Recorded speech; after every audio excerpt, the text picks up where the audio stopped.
D5 news మాటామంతి కార్యక్రమానికి స్వాగతం. ఈనాటి మాటామంతి కార్యక్రమంలో మనతో ముచ్చటించబోయే బహుముఖ ప్రజ్ఞాశాలి గురించి నేనేం చెప్పను.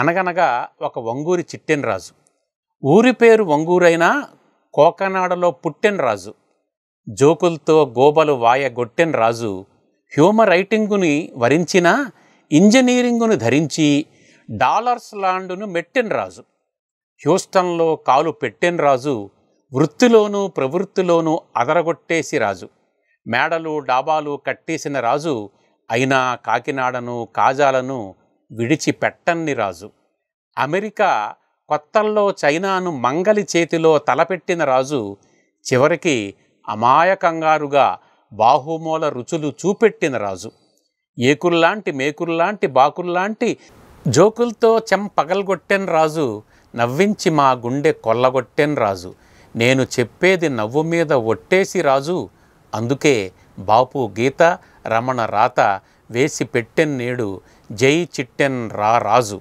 ఇది బాపు రమణలు కలిసికట్టుగా ఆయన వ్యక్తిత్వానికి ఇచ్చిన కితాబు. ఆ సాహితీ సేవల తరాజు ఇవాల్టి మన మాటామంతి అతిథి శ్రీ వంగూరి చిట్టెన్ రాజు. నమస్కారం చిట్టెన్ రాజు గారు. నమస్కారం. మీ పేరు ప్రఖ్యాతులు అసమానమైనటువంటివి.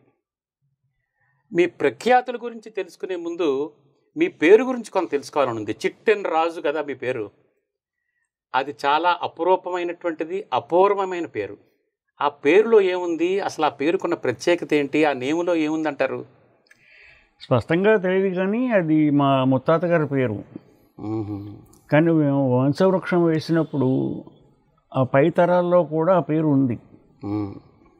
నేను అనుకోవడం అది ఎక్కడో చిట్టెన్న రాజు, చిట్టి రాజు కూడా వింటూ ఉంటాం. అదే చిట్టెన్న రాజు ఎవరికో నోరు తిరక్క చిట్టెన్న అనేసారు, అది నిలబడిపోయింది అని అనుకుంటున్నాను. ఒక టాకింగ్ పాయింట్ కింద వచ్చింది ఆ పేరు. బట్ ఎక్కడ మరి ఏ గూగుల్ సెర్చ్ చేయండి, ఎక్కడ ఇంకా చిట్టెన్ రాజు అని పేరు ఒకవేళ పేరు అంటూ గింటే వస్తే నా గురించి మీదే వస్తుంది. మీ దగ్గర నుంచి నాకు ఒక రహస్యం తెలుసుకోవాలని చిట్టెన్ రాజు గారు. అయ్య బాబోయ్, మీ వయసు ఇప్పుడు దాదాపు 78 సంవత్సరాలు ఉంటుంది.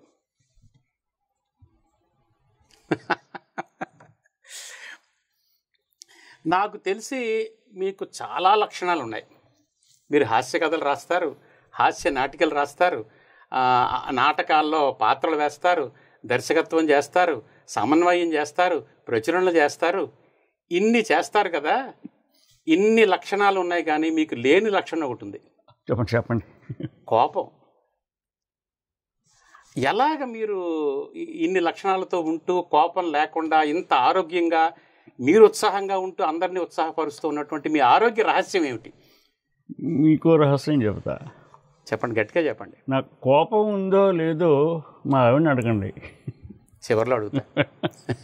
లేదు అంటే కోపం ఉండక సహజంగానే ఉంటుంది, కానీ కోపాన్ని ఎక్కడ వాడుకోవాలో ఎక్కడ వాడకూడదో కొంచెం గమనిస్తాను. కోపడే చోట కోపడాలి తప్పదు, కానీ అవతల వాడు మళ్ళీ కోపడతారేమో అని భయం వేసిన చోట కోపడం. మీరు చాలా సందర్భాల్లో మా ఊరు కాకినాడ అని చాలా గర్వంగా చెప్తారు. ఖచ్చితంగా కదా. అంటే మీ రచనా ప్రస్థానం అంటే తెల్ల కాగితాలని నల్ల కాగితాలుగా మార్చడం అనేటువంటిది కాకినాడలోనే ప్రారంభమైందా? అదే విచిత్రం. కాకినాడలో అసలు ఏమీ లేదు. కాకినాడలో పుట్టి, గాంధీనగర్లో పుట్టి, అక్కడ మున్సిపల్ హై స్కూల్లో చదువుకొని, పిఆర్ కాలేజీలో చదువుకొని, ఇంజనీరింగ్ కాలేజ్ చదువుకున్నప్పుడు కాకినాడ వాతావరణం సహజంగానే సాహిత్య వాతావరణం. మాకేం పెద్ద అబ్బలేదు, కానీ ఓ హరికథ విన్నా, ఓ బుర్రకథ విన్నా, ఒక పండితులు మాట్లాడుతున్నా, ఏం విన్నా కూడా మనకి సహజంగా లోపల ఉంటుంది అది. కాకినాడలో ఇంజనీరింగ్ అయిన తర్వాత నేను బాంబే ఐఐటికి మాస్టర్స్ డిగ్రీకి వెళ్ళాను. నాకు తెలిసి కాకినాడ ఇంజనీరింగ్ కాలేజ్ నుంచి అక్కడికి వెళ్ళినవాడు మొట్టమొదటి నేనే. తూర్పు నుంచి పశ్చిమానికి. అక్కడికి వెళ్ళిన తర్వాత 2 నెలల్లో అర్థమైపోయింది, గుజరాతీ వాళ్ళు గుజరాతీ, అరబ్ వాళ్ళు తమిళియన్స్, మహారాష్ట్రియన్స్, చాలా పట్టుదలగా వాళ్ళ భాష మీద కానీ, వాళ్ళ సంస్కృతి మీద కానీ, వాళ్ళ డ్రామాల మీద కానీ ఉంటుంటే మనకు కూడా ఉంది కదా ఇది తెలుగు, ఏంటి సంగతి అనుకుని అప్పుడు నేను మరొక ఇద్దరు మిత్రులను కలిసి దీన్ని ఏదో చెయ్యాలి, తెలుగుని మనం ఏదో ఉద్ధరించాలో, ఆ మాటలన్నీ ఏవో ఉన్నాయి అవన్నీ. అప్పుడు తెలుగు భాష మీద నిజమైన ఆసక్తి, అసలు దీని సంగతి ఏంటి అన్నది కాకినాడ వదిలిన తర్వాతే నాకు వచ్చింది. అప్పుడు ఓ సందర్భంలో మొట్టమొదటి కార్యక్రమం, సాంస్కృతిక కార్యక్రమం పెడదామనుకుని అందులో నాటకం వేస్తే బాగుంటుంది. ఎవరి దగ్గర ఉన్నాయి నాటకాలు, ఎవరి దగ్గర లేవు. నువ్వే రాయి అన్నాడు ఎవడో మిత్రుడు. అప్పుడు ఒక నాటకం రాశా, పేరు బామ్మాయణం. బామ్మాయణం అని సీతా కళ్యాణం. బామ్మ ఇది చిన్న బామ్మ పాత్ర నేను వేసాను. చిన్న నాటకం, చదువు హాస్యానికి సరదాగా కూర్చుని నవ్వుకోవడానికి ఒక 30 minutes గిట్, అది బాగా వచ్చింది. అమెరికాలో కూడా వేసిన మొట్టమొదటి నాటకం అదే, ఇక్కడి నుంచి అక్కడికి వెళ్ళిన తర్వాత. ఆ విధంగా నేను మీరు చెప్పినట్టుగా తెల్ల కాగితం, నల్ల కాగితం అక్కడేమో బొంబాయిలో మొదలెట్టింది. ఇప్పుడు మీ రచనా వ్యాసంగం కానీ, మీ సేవా దృక్పథం కానీ మీతోనే ప్రారంభమైందా? దాని మీద మీ తల్లిదండ్రులు, తాత ముత్తాతల ప్రభావం ఏమన్నా ఉందా? చెప్పలేం, కానీ మా తాతగారు ఖచ్చితంగా చాలా ఉదార స్వభావాలు. ఆయన ఇంచుమించు వారాలు చేసి చదువుకున్నారు. ఆయన మొట్టమొదట స్కూల్కి వెళ్ళిందే 13వ ఏట. కానీ చాలా తెలివైన ఆయన కాబట్టి క్రమక్రమంగా అందరికంటే ఎక్కువగా చదువుకుని లా చదివి కాకినాడలో లీగల్ ప్రాక్టీస్ పెట్టి చాలా సంపాదించారు. వారి రచనా వ్యాసంగం కూడా ఉందా? ఏం లేదు. కానీ మా మాతామహులు అంటే మా అమ్మగారి తండ్రి గారు ఆయన కవి. ఆయన షేక్స్పియర్ నాటకాలను తెలుగులో తర్జుమా చేశారు. సో నాకు ఎక్కడైనా ఒక గీతడం అంటూ వస్తే ఆయన దగ్గర నుంచి వచ్చింది. ఎవరు మీ మాతామహులు? మా మాతామహులు నండూరు మూర్తిరాజు గారిని. ఆయన చాలా చిన్నతనంలో పోయారు. ఆయన 32వ ఏటే పోయారు. అప్పటికే 5-6 షేక్స్పియర్ నాటకాలను ఆయన తెలుగులో ట్రాన్స్లేట్ చేశారు. ఆ విధంగా మీ వంశకర్తల యొక్క ప్రభావం ఖచ్చితంగా ఉంది. ఇటు నుంచి అట్లేదు కానీ అటు నుంచి ఇటు ఉంది. మీరు దాదాపు 28 సంవత్సరాల వయసులో భారతదేశం నుంచి అమెరికా బ్రహ్మచారిగా వెళ్ళారు. అవునవును. అయితే మీరు వెళ్ళిన తర్వాత అక్కడ వెళ్ళిన కొత్తలోనే మీకు ఏదో కళ్యాణం జరిగిందని, అది అంటే గిరిజా కళ్యాణమా, గిరిజ గారితో మీ కళ్యాణమా, ఆ కళ్యాణం కథా కమాభిషేకం ఏంటి చెప్పండి. కళ్యాణం అంటే ఈ కళ్యాణం కాదు. నేను అమెరికాలో బొంబాయిలో ఉన్నప్పుడే అమెరికా వెళ్దామని ఎప్పుడూ అనుకోలేదు. కానీ ఏదో కారణం చేత జుట్టు ఇలా పెంచుకున్నా.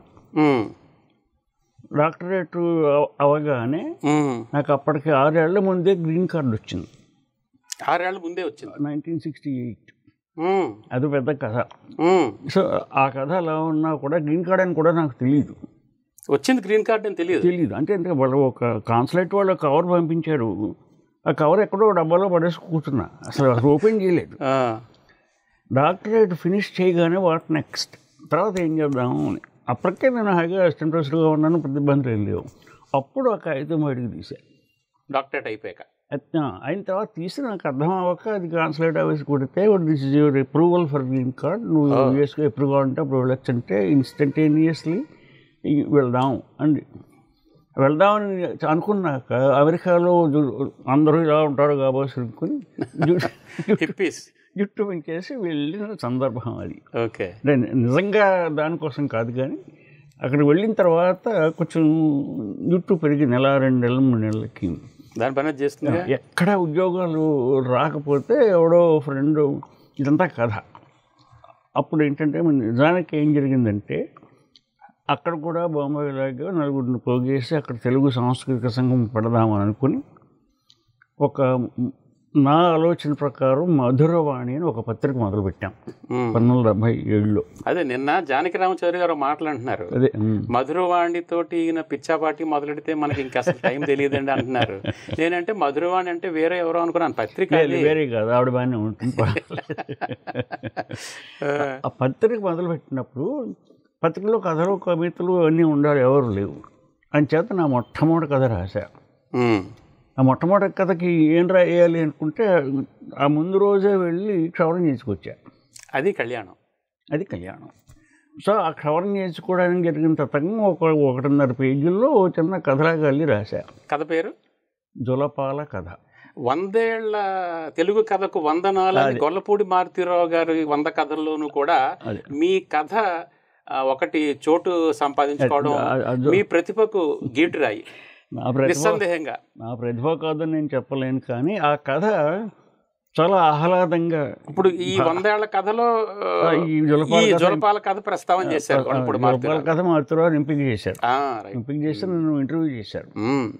ఈ జులపాల కథ నేను రాసిన తర్వాత 4-5 కథలు అదే బాణీలో సరదాగా స్థాయిలో వేసినట్టు మహాకవి శ్రీశ్రీ గారు మా ఇంటికి వచ్చారు. 81. అంటే మీకు శ్రీశ్రీ గారి సందర్భం అంటే నాకు గుర్తొస్తుంది, పేర్లు పెట్టడంలో మీ తర్వాత ఎవరైనా అమెరికాకమ్మ కథలు, అమెరికట్టు కథలు, అది తమాషాగా జరిగింది. అలాగే పేర్లు పెట్టడంలో మీకంటూ ఒక విశిష్టమైనటువంటి ప్రతిభ ఉంది. బాణి నిలబడింది నాకు. నిలబెట్టారు, బాణి నిలబెట్టుకుంటున్నారు. ఇంకా భవిష్యత్తులో కూడా మీ కళ నుంచి ఇంకా అలాంటివి అమెరికట్టు కథలో ఇంకా భవిష్యత్తులో అమెరికాకమ్మ కథలు, అయితే ఒక రచయిత గారు మీ ఇంట్లో ఉండి ఒక దాదాపు మంచి పేరున్నటువంటి రచయిత మీ ఇంట్లో ఉండటము, ఉన్నప్పుడు ఆయన ఒక మంచి సంకలనాన్ని వెలువరించటము, దానికి కూడా మీరు పేరు పెట్టడం అనేటువంటిది ఏదో ఒక వినికిడి. అది శ్రీశ్రీ గారు. అదే శ్రీశ్రీ గారా? ఓహో. అంటే ఏమైందంటే శ్రీశ్రీ గారు వచ్చినప్పుడు మాట్లాడుకుంటున్నాం, సాయంత్రం మా బ్యాక్ యార్డ్లో కూర్చుని మాట్లాడుకుంటూ, శ్రీశ్రీ గారు మీరు కమ్యూనిస్టు, అసలు అమెరికాకి మీకు వీసా వస్తుందని ఎప్పుడూ అనుకోలేదు, కానీ మీరు మొత్తానికి వచ్చారు, వచ్చినందుకు కలకాలం నిలబడేలాగా ఏదైనా ఇక్కడైనా చేస్తే బాగుంటుంది అని.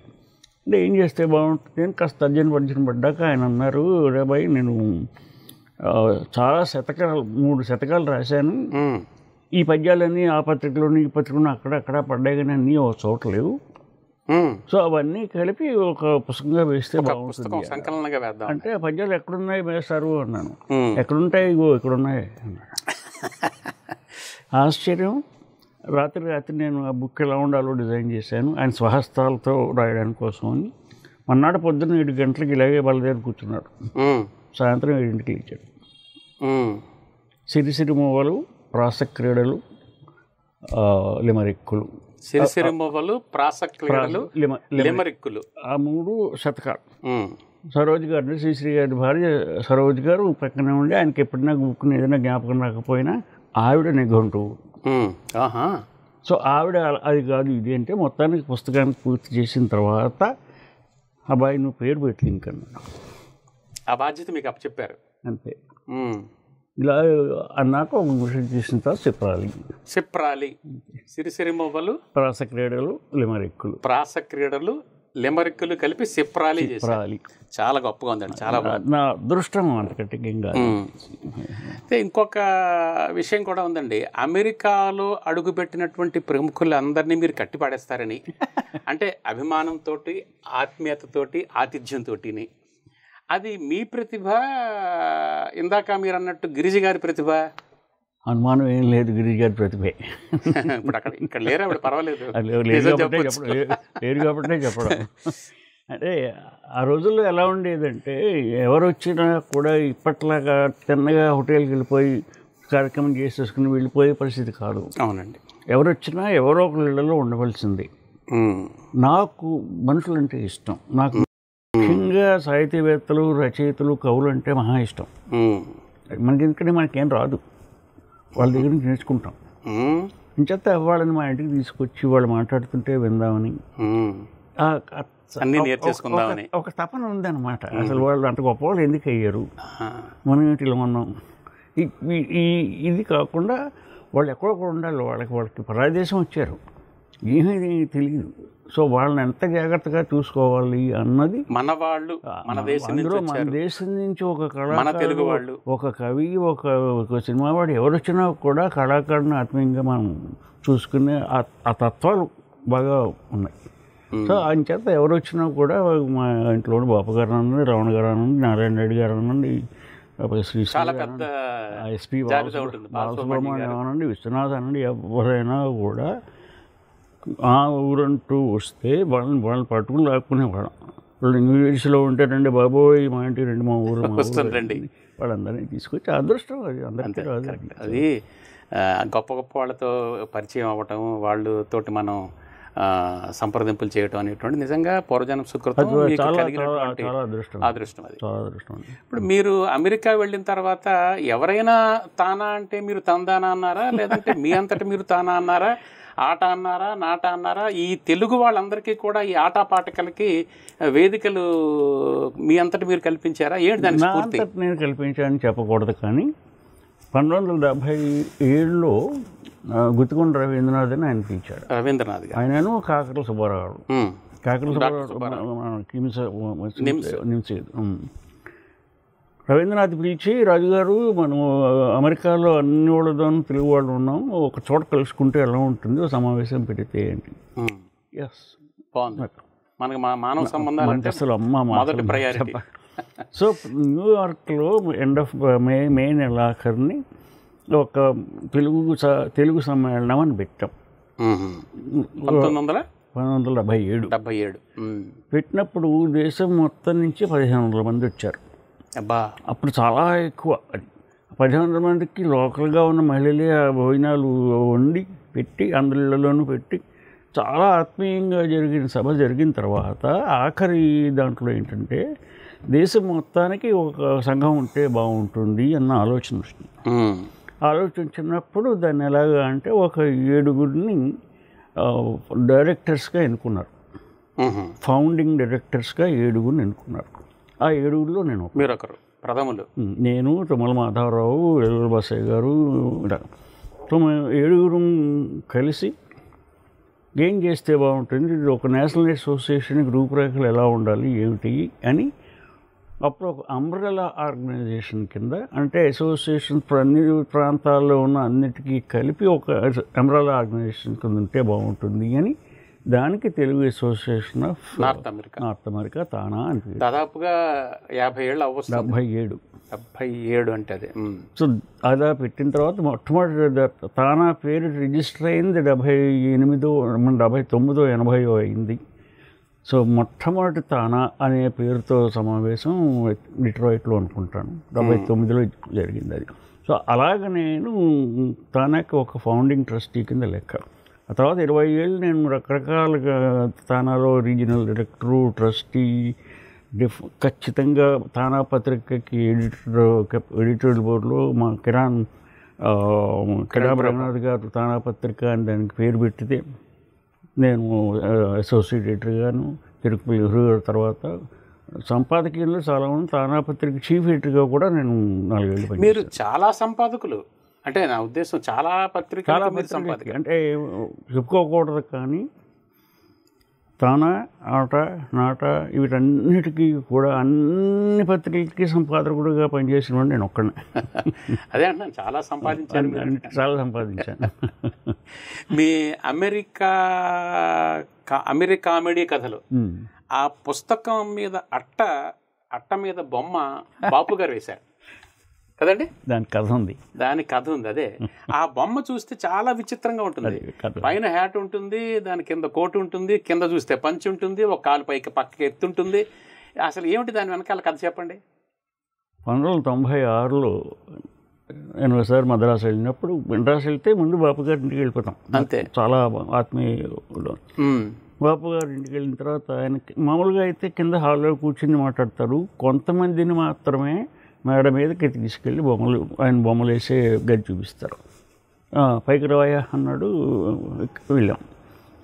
ఒక మూల చార్లీ చాప్లిన్ నిలువెత్తు బొమ్మ ఉంది. సో చూడగానే చార్లీ చాప్లిన్ కాసేపు మాట్లాడుకున్నాం, అయిపోయింది. 10 ఏళ్ల తర్వాత నేను మొట్టమొదటి పుస్తకం అమెరికా కామెడీ కథలు వేద్దాం అనుకున్నప్పుడు బాబాయ్ గారిని పిలిచి గురుగారు బొమ్మ వేసి పెట్టాలని వేద్దాం. దానికి ఏమన్నాడు, ఏం వేస్తాడు అని కుతూహలంతో ఆగితే మొత్తానికి బొమ్మ వచ్చింది. ఈ బొమ్మ ఆశ్చర్యపోయా. ఎందుకు ఆశ్చర్యపోలేదో చెప్తాను. ఆశ్చర్యపోయారు.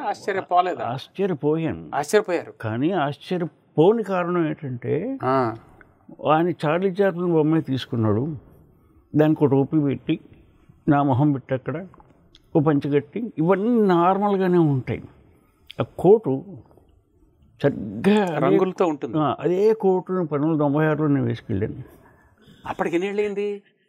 10 ఏళ్ళు. 10 ఏళ్ల క్రితం మీరు వేసుకున్న కోటు ఆయన మస్తిష్కంలో అలాగా ఉండిపోయేంతగా మీరు ఆయన్ని ప్రభావితం చేశారు.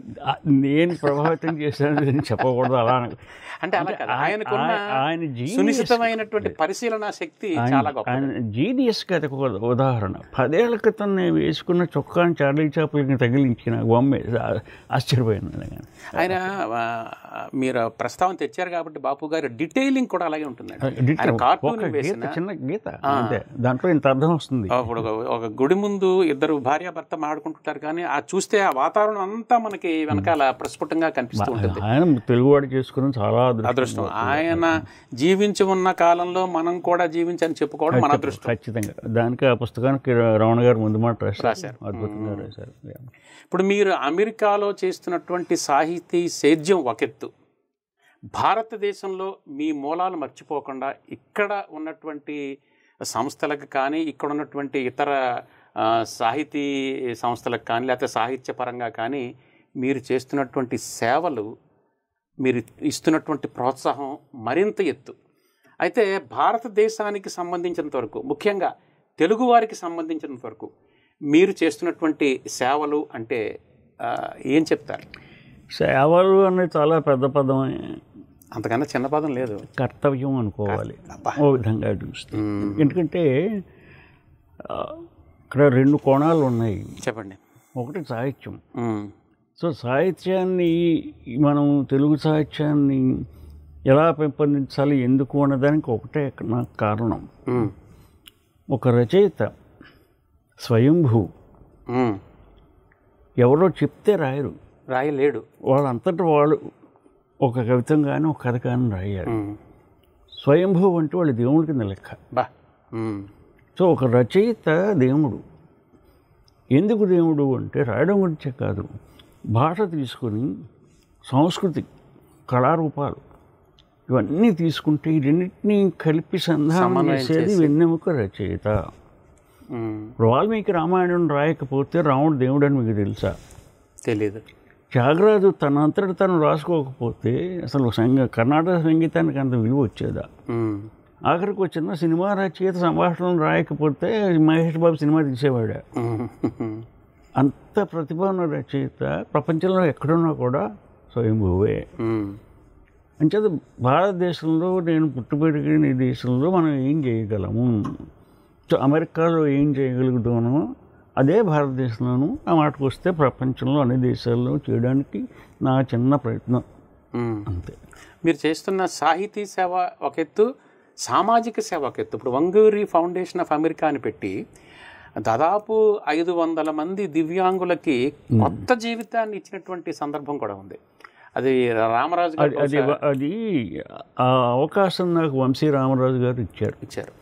వేగ్నేశ 15 సంవత్సరాల క్రితం అక్కడ ఏమైందంటే, ఈ వేగేశ్న సంస్థ 1988లో పెట్టినప్పటి నుంచి నాకు తెలుసును. ఆ ఫౌండర్ అందరూ కూడా నాకు స్నేహితులు. అన్నీ తెలిసినా కూడా 15 ఏళ్ల క్రితం కిడాంబ రఘునాథ్ గారు, ఆయన చాలా వెనుదన్నుగా ఉన్న ఆయన పోగానే దీన్ని ముందుకు నడిపించాలా అన్నప్పుడు వంశీ రామరాజు గారు నాకు వచ్చి వివరంగా వేగేశ్న గురించి చెప్తే, ఓహో దీనికి ఒక ప్రణాళిక వేద్దాం. ఆర్థికంగా ఇప్పుడు వికలాంగుల సంస్థలు చాలా ఉన్నాయి. గత 2 నెలలుగా కనీసం 5 చూశాను నేను వెళ్ళి. వీళ్ళందరికీ కూడా ఆర్థిక పరంగా సహాయం చాలా తక్కువ, చాలా కష్టపడుతుంటారు వాళ్ళు. సో నేను ఏమన్నా చేయగలనా అన్న ఆలోచన అప్పుడు వచ్చింది. అప్పుడు వచ్చి ఘంటసాల ఆరాధనోత్సవాలు అని పెడదామని ఒక ఆలోచన వచ్చి, భారతదేశం నుంచి ఘంటసాల బాణి గాయకుల్ని, గాయనిమణిని అమెరికా తీసుకెళ్ళి 10, 15, 20, 30 చోట్ల పాడించి ఈ వేగేశ్న ఫౌండేషన్ ఏం చేస్తారో చెప్పి విరాళాలు సేకరించడం మొదలెడితే, అనూహ్యంగా మొట్టమొదటిసారి చేసినప్పుడు $3 లక్షల సంపాదించాం. సో అది ఆ ప్యాకేజ్ బాగుంది, చేస్తున్న పని బాగుంది, బాగుంది, చెప్తున్న తీరు బాగుంది. ఈ రెండు బాగుంతో స్పందించారు. సో ఆ విధంగా వేగేసిన ఫౌండేషన్ దివ్య వికలాంగులకి ఒక కార్పస్ ఫండ్ చేయగలిగాం. అది నా అదృష్టం. ఆ విధంగా నాకు ఈ సమాజం మీరు చెప్పిన ఈ సేవా దృష్టి ఆ విధంగా వచ్చింది. ఆ తర్వాత ఇక నేను చదువుకున్న పిఆర్ కాలేజ్ అనండి, మున్సిపల్ హై స్కూల్ అనండి, JNTU, Gandhinagar municipal school, Gandhinagar municipal school, అక్కడ చాలా నేను బెంచీలు కట్టడం ఇవన్నీ చేసాం. అలాగే పిఆర్ కాలేజీకి క్వాడ్రాంగిల్ హాల్ కంప్లీట్గా ఒక 70 లక్షలు పెట్టి దాన్ని రెనోవేట్ చేసాం, బెంచీలు చేసాం. దీనికి మా వైఎస్ఎన్ మూర్తి చాలా చాలా సహకరిస్తాడు, స్థానిక కాకినాడతో. సో ఆ విధంగా నాకు అవకాశాలు వచ్చాయి. వచ్చిన అవకాశాన్ని నేను ఉపయోగించుకున్నాను. నేను చాలా పేదవాడిని, నా దగ్గర డబ్బులు ఏమి లేవు. కానీ పొన్నమరాజు గారు, ఇగో ఇది మంచి పని జరుగుతుంది ఇక్కడ, మీరు ఏమైనా సాయం చేయగలరా అంటే, మీకు విషయం చెప్పే బాధ్యత నేను తీసుకున్నాను కాబట్టి, మీ విషయం తెలిసింది కాబట్టి మీరు సాయం చేస్తారు. మీ పెద్ద మనసు మీ పేదరికాన్ని చాలా స్పష్టంగా చూపిస్తుంది. ఇప్పుడు ఇన్ని చేస్తూ కూడా ఒక పక్కన సాహితీ సేద్యం చేస్తున్నారు, మరొక పక్క సామాజిక సేవ చేస్తున్నారు, మరొక పక్క బహుశా ఉద్యోగ బాధ్యతలు కూడా ఉన్నాయేమో, ఇప్పుడు లేవు. అంటే ఏదైనా ఇన్ని చేస్తూ, ఇన్ని రకాల ఆలోచనలు చేస్తూ కూడా ఇంకా మీరు చదువుకుంటున్నారు అనేటువంటి మాట చాలా ఆశ్చర్యాన్ని కలిగిస్తుంది. ఏంటి దానికి మీకు ఎందుకు అలా అనిపించింది? ఓ విధంగా చెప్పాలంటే, ప్రీ యూనివర్సిటీ దాటిన తర్వాత తెలుగు చదువుకోలేదు. తర్వాత ఇంజనీరింగ్ వ్యవహారం కాబట్టి అంతా ఇంగ్లీషు. కానీ భాష అంటే మనకి మక్కువ, అంటే మక్కువ ఎక్కువ. ఇంకా ఎలా తెలుస్తుంది అని ఒక చిన్న ఏం చేద్దామని. అప్పుడు సిలికానాంధ్ర యూనివర్సిటీలో మా కూచిపట్ల ఆనంద్, రాజు, చమర్తి వాళ్ళు ఒక ఎంఏ తెలుగు ప్రోగ్రాం మొదలుపెట్టారు.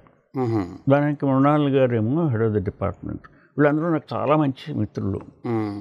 సిలికానాంధ్ర యూనివర్సిటీలో ఎంఏ తెలుగు అనగానే నాకు తోచింది ఏంటంటే, భారతదేశం ఎల్లలు దాటి తెలుగులో ఒక డిగ్రీ ఇచ్చేది అది ఒక్కటే ఆన్లైన్. అప్పుడు మనం ఏం చేయగలం దానికి? ఎందుకంటే పూర్వకాలంలో తక్షశిల వీటన్నిటికీ కూడా విదేశాల నుంచి ఇక్కడికి వచ్చేవాళ్ళు. ఇప్పుడు ఇక్కడ నుంచి ఇక్కడ తెలుగు ఇక్కడ తెలిసిందే. ఎక్కడ చూసినా ఇంగ్లీష్ మీడియం. ఆ దిక్కుమాల మీడియం ఏమిటో నాకు అర్థం అవుతుంది. అది కూడా కావాలంటే స్పష్టంగానే చెబుతాను. చెప్పండి. అది పూర్తి చేసి చెప్పండి. సో అప్పుడు వాళ్ళు ఎంఏ తెలుగు అని, కానీ నేను ఎంఏ తెలుగు చేస్తే అలా ఉంటుంది అనిపించింది. వాళ్ళకి ఎంఏ తెలుగుకి నేను మొట్టమొదటి స్టూడెంట్, ప్రారంభమే, ఫస్ట్ స్టూడెంట్ నేను, అండ్ ఆల్సో యంగెస్ట్. సో ఇప్పటికీ సో మొత్తానికి ఎంఏ రెండేళ్ళు పూర్తి చేసి మన డిగ్రీ వచ్చింది. రేపు జూన్ 1వ తారీఖున డిగ్రీ తీసుకుంటాం. చాలా సంతోషం. అంటే రెండవ కారణం ఏంటంటే తెలుగు నేర్చుకోవడం. ప్రీ యూనివర్సిటీతో ఆపేసిన తెలుగు నేర్చుకోవడం, తెచ్చుకోవడం, అది ఇది మనకున్న పరిజ్ఞానాన్ని పెంచుకోవడానికి ఒక ఫార్మల్ పద్ధతిలో వస్తే భాష మనకు బాగా పెరుగుతుంది.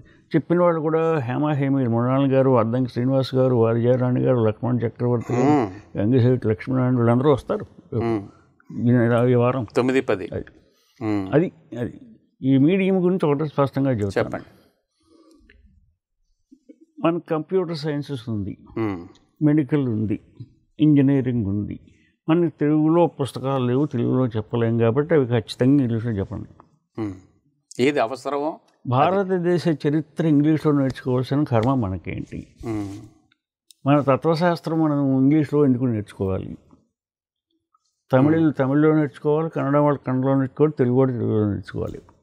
అంటే అమ్మ భాషలో నేర్చుకోవాలి. ఏ పాఠ్యాంశం ఏ సబ్జెక్టులో చెప్పాలో ఉండాలి, కానీ మొత్తం అన్నీ కలిపి ఇంగ్లీష్లో చెప్పడం ఏంటి?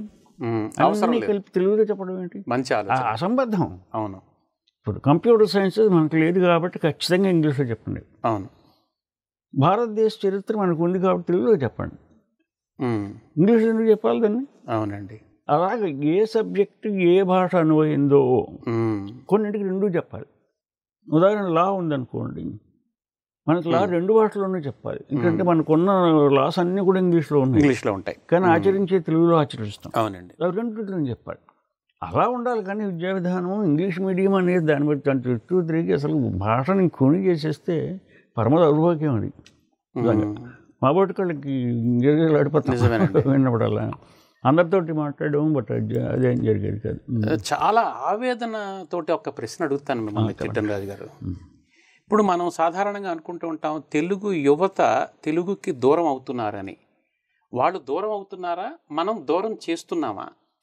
అనుమానం ఏం లేదు, మనం దూరం చేస్తున్నాం.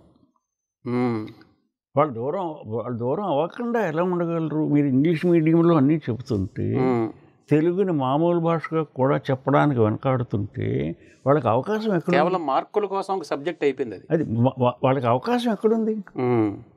మీరు అదే చూస్తే, ఇంటర్నెట్లో చూస్తే తెలుగు విజృంభిస్తోంది. అద్భుతంగా ఉంది ఇంటర్నెట్లో తెలుగు. అవును, అందరూ యువకులే. నా బతుకలు తక్కువ, మా కంప్యూటర్ వాడటం రాదు, వాళ్ళు బ్రహ్మాండంగా చేస్తారు. వాళ్ళు మీకు చిన్న రహస్యం చెప్తాను. మొన్న ఎవరో చెప్పింది, ఓ ఫోన్ కాల్ వచ్చింది, గూగుల్ వాళ్ళు ఫోన్ చేశారు, మీకు తెలుగు కోడింగ్ తెలిసిన వాళ్ళు ఎవరన్నా ఉన్నారా అని.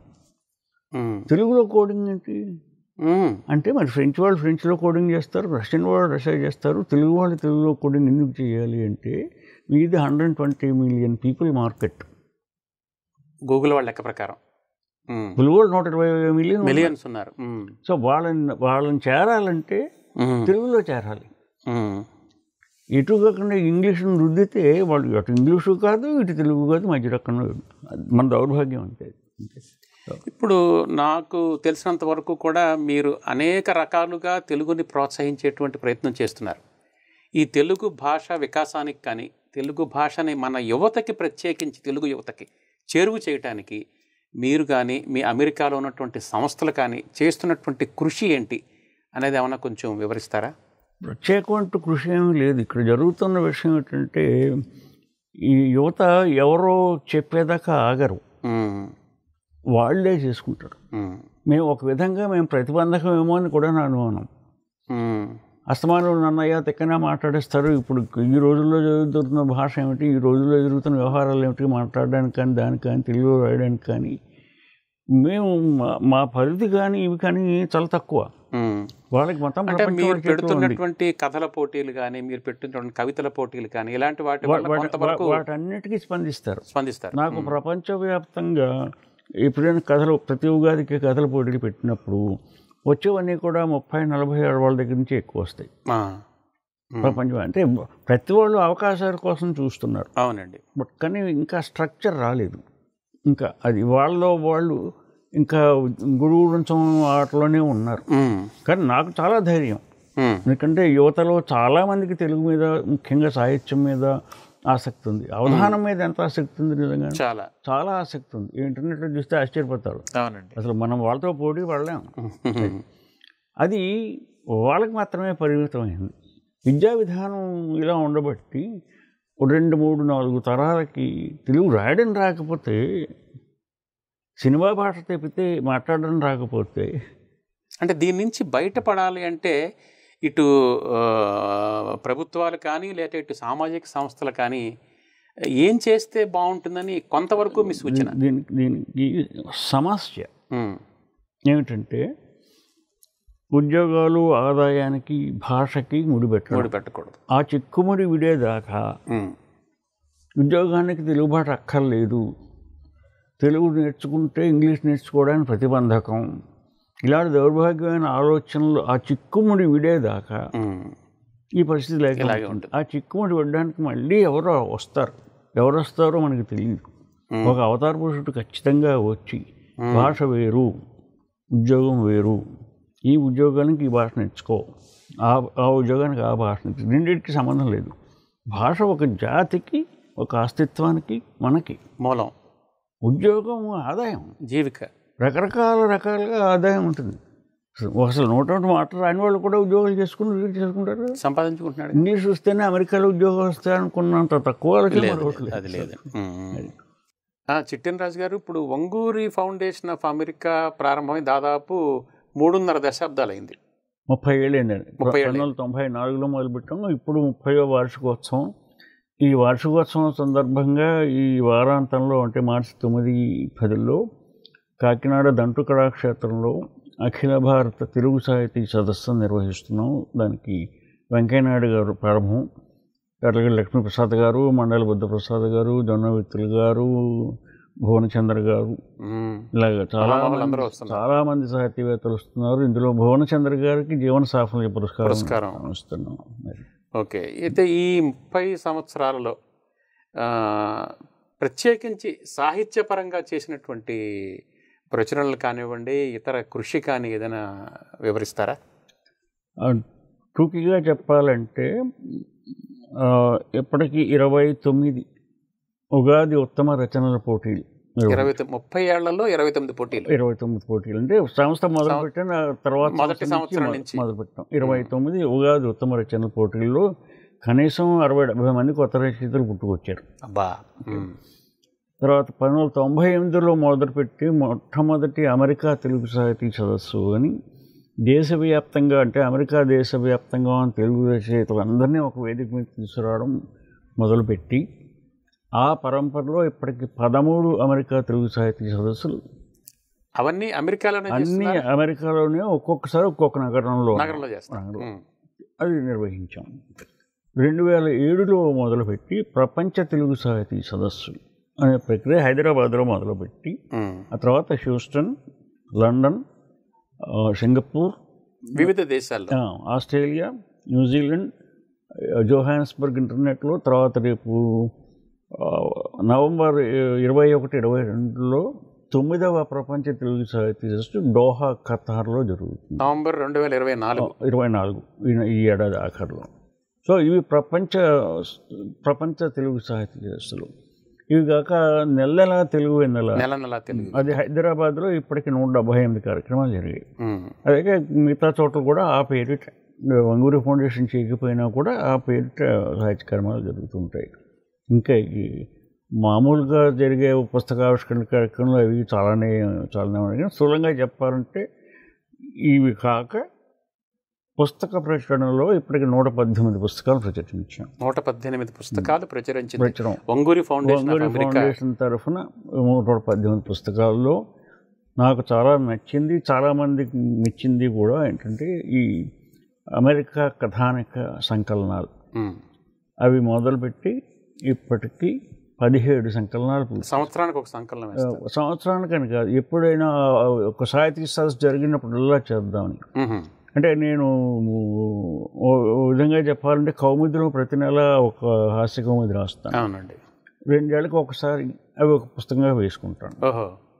సో నా సొంత పుస్తకాలు కథా సంపుటాలు 12 ఉండగా అమెరికా కథానిక సంకలనాలు, ఇప్పుడు డయాస్పోరా కథానిక సంకలనం అని అన్ని దేశాల నుంచి విదేశాల్లో ఉన్న వాళ్ళు రాసిన కథలు వేసినవి 17. ఇవి కాక అమెరికా రచయితలు కనీసం 30 మంది రచయితలు కథా సంపుటాలు కానీ కవితలు కానీ అన్నీ కలిపి 118 పుస్తకాలు ప్రచురించారు. అద్భుతం. నాకు తెలిసి భారతదేశం దాటి విదేశాల్లో ఇన్ని పుస్తకాలు ప్రచురించిన సంస్థ అందరూ వేసుకుంటే లెక్క నేను ఎప్పుడు పెట్టలేదు. కానీ మీరు నిర్వహించినటువంటి కార్యక్రమాలు కానీ, మీరు ప్రచురించినటువంటి పుస్తకాల సంఖ్య కానీ, ఇవన్నీ గంపగొత్తగా కూడి సరాసరిని చేస్తే ఈ 30 సంవత్సరాల్లోనూ దాదాపు రోజుకొక కార్యక్రమం చేసేమో అనుకోవచ్చు మీరు. అది నెల వెన్నెల్లో భాగంగా ప్రతిరోజు మీరు సాహితీ వెన్నెళ్ళు పోయించినట్టే లెక్క. ఏదో రకంగా నేను ప్రతిరోజు అని చెప్పను, కానీ ఖచ్చితంగా సాహిత్యపరంగా ఎక్కడో అక్కడ ఒకసారి వెన్నెలకు కురుస్తున్నాను చెప్పారు. ఇప్పుడు మీరు చేస్తున్నటువంటి అనేక రకాలైనటువంటి సేవలకి గుర్తింపుగా, ఆ నిరుపమానమైనటువంటి సేవకి అనేక పురస్కారాలు మీరు పొందున్నారు. లెక్కకు మిక్కిలి అని ఒకే ఒక మాటలో చెప్పొచ్చు నేను. కొన్ని మా ప్రేక్షకుల కోసం అంటే అందులో బాగా మీకు మీ సేవలకు గుర్తింపుగా వచ్చినటువంటి ఇవి గుర్తింపులు అనేవి వ్యక్తిగతంగా నాకు ఏమీ పెద్ద ఆసక్తి అవన్నీ లేవు. ఎలా అని చెప్పుకుంటే వీడు గొప్పగా చెప్పుకుంటున్నాడు, గెరగాను ఎవడైనా పథకం ఇస్తే పుచ్చుకుంటాడని కూడా అనుకోవచ్చు. కానీ నాకు సంతృప్తి కలిగించిన పురస్కారాలు 2-3 ఉన్నాయని చెప్పాలి. ఒకటి తెలుగు యూనివర్సిటీ వాళ్ళ ధర్మనిధి పురస్కారం హైదరాబాద్ ఒక రచయితగా అది ఒక గుర్తింపు, ధర్మనిధి పురస్కారం అంటారు. రెండవది లోక్ నాయక్ ఫౌండేషన్ యార్లగడ్డ లక్ష్మీప్రసాద్ గారి ఆ తెలుగు జ్ఞానపీఠ అంటారు, అది ఎంతవరకు దాని వారు ఇచ్చిన పురస్కారం నాకు చాలా సంతృప్తి. ఆ పురస్కారం పేరే తెలుగు జ్ఞానపీఠం అండి?